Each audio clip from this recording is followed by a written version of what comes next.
দেতা কোৱা আমি জীৱ-জন্তুৰ ওপৰত ভিডিঅ' বনাওঁতে কি কথা সাৱধান হ'ব লাগে? এইটো তুমি বৰ দৰকাৰী প্ৰশ্ন কৰিছা বহুতে কিছুমান ভুল কৰি থকা আমাৰ চকুত পৰি থাকে চোৱা জীৱ জন্তু এটাৰ ওপৰত তুমি ভিডিঅ' এটা বনাব পাৰা ধৰি লোৱা বনৰীয়া কিবা এটা চৰাই ওলাইছে তাৰ ওপৰত তুমি এটা ভিডিঅ' বনাব বিচাৰিছা তুমি বনাব পাৰা ভিডিঅ'টো কিন্তু সেই জীৱ বা জন্তু বা সেই চৰাইটোক তুমি অকণো আমনি নকৰাকৈ সেই ভিডিঅ'টো বনাব লাগিব ধৰি লোৱা তুমি বনৰীয়া চৰাই এটা হেঁচা মাৰি ধৰি আছে এটা ল'ৰাই তাৰ তুমি ভিডিঅ' বনাই আছা সেইটো তুমি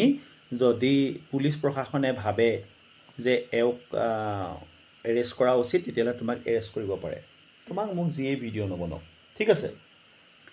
সাপ এটা ওলালে মৰিয়াই মাৰি থকা যদি তুমি এটা ভিডিঅ' বনাবলৈ হয় সেই ভিডিঅ'টো বনোৱাৰ কাৰণে তুমি অপৰাধী হৈ যাবা গম পাইছেনে ধৰি লোৱা তুমি কাজিৰঙালৈ গৈছা তুমি গড় এটা চৰি আছে গাড়ীত তুমি উঠি আছা তুমি পাথৰ দুটা মাৰি দিলা আৰু বেলেগ এটা ভিডিঅ'টো বনাই আছে সেইটো ভিডিঅ' যদি তুমি দি দিবলৈ হয় তেতিয়াহ'লে তুমি তাৰ পৰা বিপদত পৰি যাবা গম পাইছেনে কাৰণ আমাৰ নিচিনাকৈ জীৱ জন্তুবোৰৰ জীয়াই থকাৰ অধিকাৰ আছে আৰু সেই অধিকাৰ খৰ্ব কৰাৰ যি অধিকাৰ সেই অধিকাৰ কিন্তু আমাৰ নাই গতিকে আমাৰ নিচিনাকৈ সিহঁতো স্বাধীন গতিকে কোনো জীৱ জন্তুক অত্যাচাৰ কৰি বনোৱা ভিডিঅ' কেতিয়াও পাব্লিছ কৰিব নালাগে কাৰণ তাৰ পৰা বিপদ হ'ব আৰু প্ৰকৃততে তেনেকুৱা অত্যাচাৰ কৰাও অনুচিত